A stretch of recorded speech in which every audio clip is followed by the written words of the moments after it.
Hey gang, Sally here. Hope you're having an amazing and fascinating day. I know I am. Hey, thanks for being here as always. I really appreciate you taking the time to watch my videos. And what is it that we're going to talk about today? I guess this is another kind of RV essentials kind of thing. We're going to talk about how I navigate cooking, cleaning, and storing food today, because these are topics that can be really important, and they're also really, really varied. So I'm going to talk to you a little bit about, what is absolutely essential and what can make your life better. And which do you choose to use and which do I choose to do? Because it's not going to be the same for all of us, right? So we're going to go ahead and get right into it. But first, let's roll the intro. And if you haven't already, please consider subscribing. Give us a thumbs up. Leave a comment down below. Do all the stuff. All right, let's roll the intro.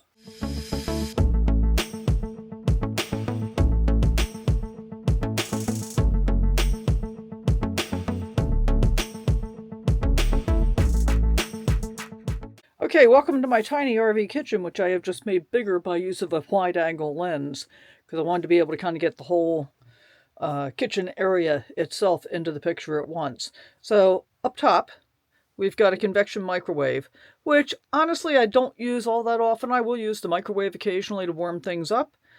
I've used the convection oven a few times, and it actually works very, very well. If I'm on shore power, it's kind of a no-brainer. It's easy to throw things in. And I normally have enough electricity available because of my electrical setup, which is probably different from yours, to be able to use it pretty much whenever I want to. And I am plugged into shore power right now because I'm in a campground. Down below at the counter space on the right-hand side, we've got a 2-burner stove. This is a Dometic stove. I hate it. Sorry, and I probably should have cleaned it. But I didn't clean it after dinner last night or breakfast this morning. So 2 burners. What's interesting about this one to me is that this burner, which is awkward in terms of frying pan placement, has a much bigger flame than this burner, which is much easier to get to. And that's one of the things I need to look into and see if I can figure out what's going on with that. Because it seems to me that this one should really be the bigger flame if one's going to be bigger and one's going to be smaller. I do like the fact that it's got a splash guard in the back. And my coach manufacturer put a mirror on the wall. It came that way from the manufacturer. And so that cuts down on the amount of mess that gets up against the walls and that kind of thing. And then I've got quite a large sink here. And my method is that I leave half of the sink cover on almost all the time, because that gives me additional counter space and still allows me to be able to access the sink. And what I finally started doing is I put these little hooks in. Let's see if we can see them. I put these little hooks in and I hang my sink brushes over the sink so that they can drip dry. Because what I found is that when I left them, I used to just leave them sitting in the sink. And what happened was that the handles would get kind of icky, because if they were sitting in whatever water had been running and whatever, not so great. So my method is I use a scrub brush for the most part to clean all of my dishes, and when it starts to look like it's not very clean, I just get another one. They're like $2, I think $3 at Walmart. This is probably one of my best things. So this is how I actually clean my dishes. Let's see what we can do about lighting here. So this bottle with the gray top is full of water, and I always use water filtered out of my Berkey so that it's not going to gum up the sprayer part very much. And in fact, this one I've been using for, I think, going on 3 years now, and I haven't ever had to replace it. So what I do is I fill this up with water from my Berkey, and then I put in 3 squirts of Dawn dishwashing liquid. And this is what I use to actually wash my dishes, and I just go spray, spray, spray. So you can see, you can see in there actually. That's how the soap comes out. And then I use this bottle, which is full of vinegar full of water up to about here. And then I fill up the rest with just plain old distilled white vinegar. And then I use this to rinse, which is, again, spray, spray, spray, spray, spray. And it takes more vinegar water I get all the soap out of the sink now. It takes more vinegar water than it does soap water, which is part of the reason that this system works so well. So let me explain to you, and these come from Dollar Tree, by the way. Well, $1.25 Tree. Part of the reason that this system works so well is that what I used to do is I'd use a sponge, and I'd get my sponge wet, and then I would put dish soap on my sponge, which invariably turned out to be way more soap than was actually necessary in order to get the dishes clean. And as a result, I'd end up using a lot of water, because I was taking it right out of the faucet at that point, in order to get all the soap rinsed off my dishes. What I finally discovered is that by using the 2 spray bottle method, I'm getting exactly the amount of soap that I need to get the dishes clean, but not so much that it takes a ton of water to get it rinsed off. Now, I know other people in this lifestyle, and all they use is just the vinegar and water. That doesn't feel quite clean enough to me, so I use the 2 bottle method. Let me know what you think about that in the comments down below. So, I primarily use my propane stove for cooking in the winter time. In the summertime, I have an induction cooktop. We're going to talk more about that later. But in the wintertime, I primarily use my propane stove for cooking. And that's really how I get most of my cooking done. I use the microwave occasionally, but I could live without the microwave, no problem at all. One of the other things that I like in my little kitchen is that I've got this little shelf area behind here, and this bin. You know what? Let's try turning on a light and see if that gives us... Is that better? Yeah, that's a little better. So I'm able to store things behind the stove and still have the cover lift up properly. And the manufacturer built in this opening in the countertop, which they designed to hold the sink covers. But it also holds a whole bunch of cutting boards. So I have a big wooden cutting board here. I have 2 more plastic cutting boards here, plus the sink covers can fit here as well. And so with my cutting boards, just to give you an example, this one is big enough to span the entire half of the sink opening and still leave me some area that I can run water in the sink if I need to. So I really like this arrangement when I'm doing, I'm prepping a lot of vegetables and that kind of thing. So that works really well. And each RV is different. Each one, you'll have different things that actually work and different things that don't in terms of storage and so forth. Under the sink is where I keep my spray bottles when we're in transit. And then, I love my RV. Mine is drawers, so I have these 2 drawers. These are my primary cooking utensils. I have a frying pan with a lid. I have a 2-quart saucepan with a lid. I have a tea kettle. And there's a little iron frying pan down there as well. And that's it, guys. That's the basic cooking equipment. And for the most part, that's really all you need. Now, if you like to make big soups and stews and stuff like that, if you don't have a whole lot of electricity and you're cooking on propane or butane, you probably want a bigger pot. 2 quarts enough for me to make tomato soup. And that's about it in terms of like soups, because I make a big quantity and then that way I can store them for longer. So let's talk about the whole food storage issue, which is going to get us in my appliance garage before too long. But whether you do it the way that I do it in general, or if you do it differently, again, I'm really fortunate. I have a pantry. I am really fortunate. So in this drawer, look how deep this drawer is, guys. I mean, this is crazy, right? So I've got, several different kinds of oil. I've got avocado oil and olive oil and balsamic vinegar, rice vinegar. I've got all the stuff. Aminos, all that kind of stuff. And then the top drawer is dry goods, and the bottom drawer is canned goods. So that's pretty easy to organize. One of the most important principles, I think, is to make sure that what you do is, as much as possible, keep your stuff contained in hard containers. So this is a package of crackers that I'll go through fairly quickly.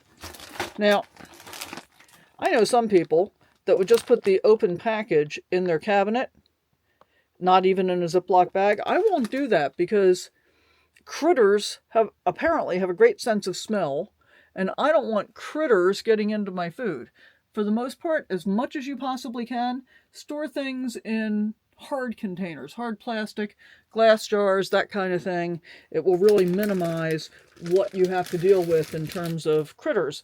And I have been really fortunate in over 3 years full-time RVing and a total of 8 years of solo RVing.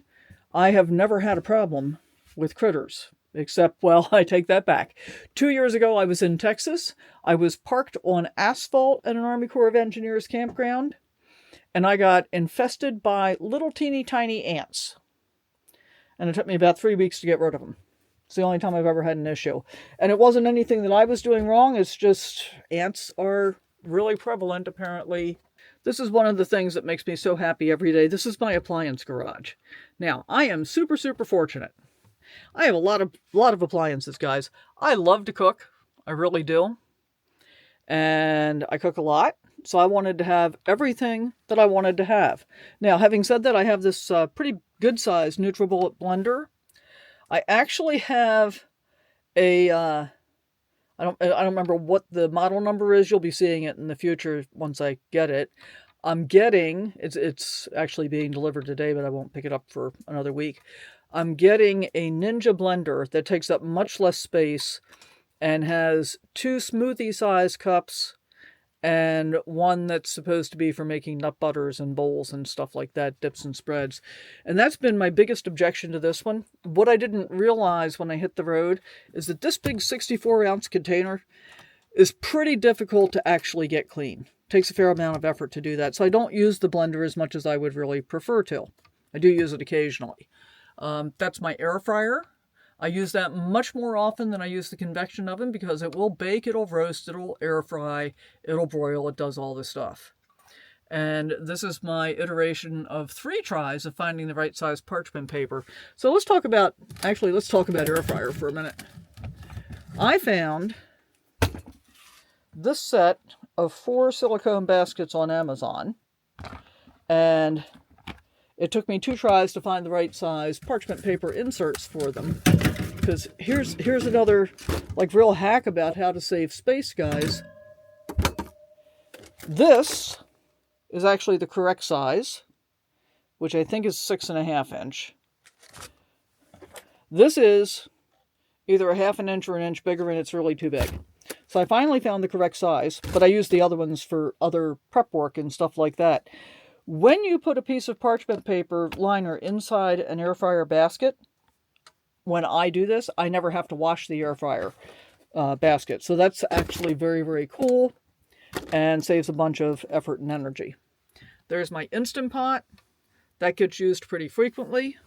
Now, these 2 things are part of what makes my food storage such a better situation than I had previously. This is a MegaWise vacuum sealer. Super simple, works really well. I've had it for quite a while now. I think it was about $30. It's in my Amazon store, as is almost everything else in here. But when I buy large quantities of food, I go to Sam's Club. When I go to Sam's Club, I, for example, will buy a 2-pound pack of sliced pepper jack. Now, there is no way that I'm going to get through that before it's going to start to mold. So I take half of that and I vacuum seal it. And I'll just leave, it'll stay in the refrigerator just fine as long as it's vacuum sealed. I have found that vacuum sealing things that aren't going to get used right away and keeping them in the refrigerator about doubles their shelf life for the most part. Vacuum sealing meat and putting it in the freezer. And here, I'll give you an example. Let's just walk over to the freezer here. I didn't actually show you that part because it's opposite the rest of the kitchen. But let's look in the freezer, which is kind of messy at this point. So, how old is this steak? This is from last May. And I'm filming this in November. So as you can see, this steak is still perfectly good. No freezer burn, nothing wrong with it. And so I vacuum sealed it as soon as I got it. And that is another thing that allows me to be able to save money on food. have things last longer, and that kind of thing. And so the vacuum sealer has been really a game changer for me, because before that, RV freezers don't really keep food for very well for very long. And then this, I'm not going to take it all the way out, but this is my induction cooktop. And when I said I use my propane stove pretty much all the time in the winter when I'm off grid, that's because this is not an insignificant amount of energy use. But when I'm plugged in, as I am now, or in the summertime when I seem to have plenty of power available, it's great to be able to use that all the time. I like the way that it cooks on the induction cooktop better than the way food cooks on the propane cooktop, especially from the perspective of saving energy, right? So I'm saving energy by not running my propane tank. Basically, in the summertime, the only thing my propane runs is my refrigerator. And one of the things that I've been trying to remember to do in the summertime, I haven't gotten perfect at it yet, is if it's going to be sunny all day long, when I get up in the morning and the sun starts hitting my solar panels, I will take my refrigerator from gas and switch it to electric and let it pull off of solar all day long until, late in the afternoon when I start to lose the sun. And then I'll switch it back to propane at that point. And that saves a bunch of propane as well. So it really makes it easy for me to live a longer time using much less propane. Now, I'm going to back up. I'm going to get in the Wayback Machine before I was full-time. When all I was doing was traveling. And it's kind of funny because I had neighbors next to me here in this campground for the last couple days. They just left this morning. And it was kind of interesting to watch how much water they were using. Now, I'm glad they were using all this water because they were out fishing. They were cleaning a lot of fish, a lot of blood, a lot of fish, a lot of stuff, right? So that was kind of messy. I'm glad they had plenty of water to be able to do it. Even though there are water spigots at each campground, each campsite, because we're so late in the season, the water is actually turned off at the site. So you have to go fill up your water and then come back, which is why I still want to be very conservative with my water usage. But it was interesting because they're just running water and running water and running water, and I pretty much don't do that. In fact, I think the longest my water typically runs is when I'm filling up my Berkey water filter or when I'm taking a shower. And that's just the way it is. But back when I was just traveling, when I was just on vacation, I wasn't really thinking about how much water I was using because, first of all, I wasn't boondocking on a regular basis. And so if I had a water hookup available, why did I really care? If I had a sewer hookup available, I could always just dump my tanks. But that's not how I live anymore. I live to be as conservative as possible for a number of different reasons. One of them is I don't want to have to look for water or a place to dump my tanks any more often than necessary. My reality pretty much is when I'm boondocking and I want to take actual showers rather than just sponge bathing and washing my hair in the kitchen sink, I can get through just about 2 weeks on my freshwater tank. And I can get through 3 weeks on my black tank pretty easily. But my thing has always been, if I've got to get fresh water, I'm going to go ahead and dump black unless it's inconvenient to do that for some reason. So that it works out, pretty well over time.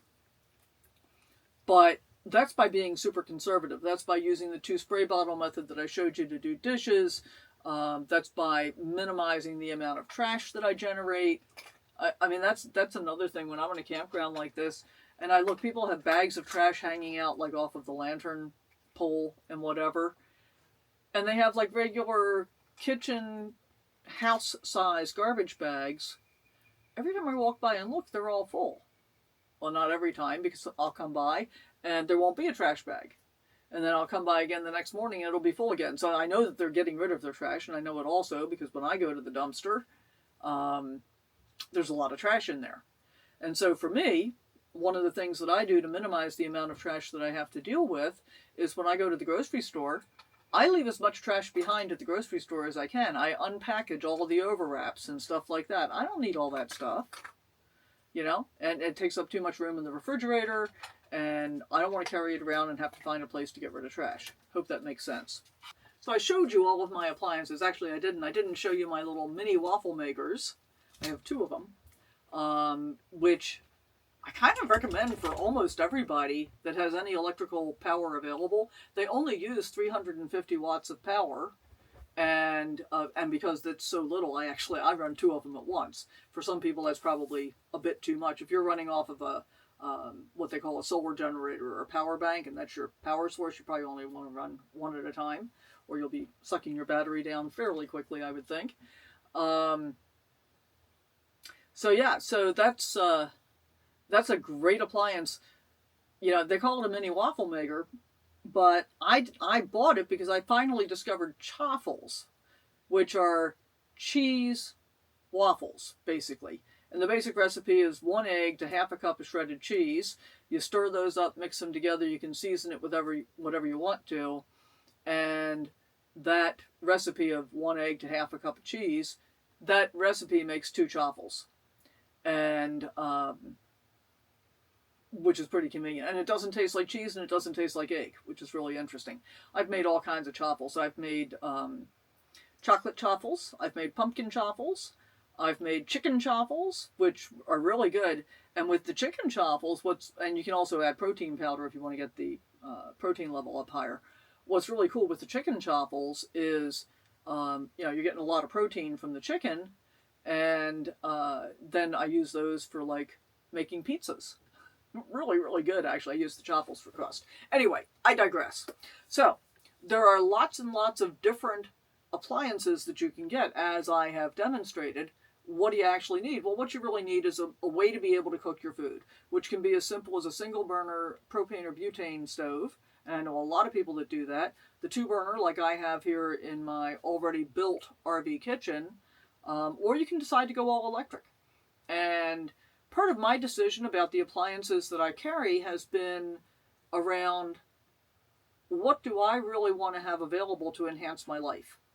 And because I have the space for it, and because I love to cook, all of these things enhance my life. And I think that's really the thing that you should be thinking about is, what do I need that will really enhance my life?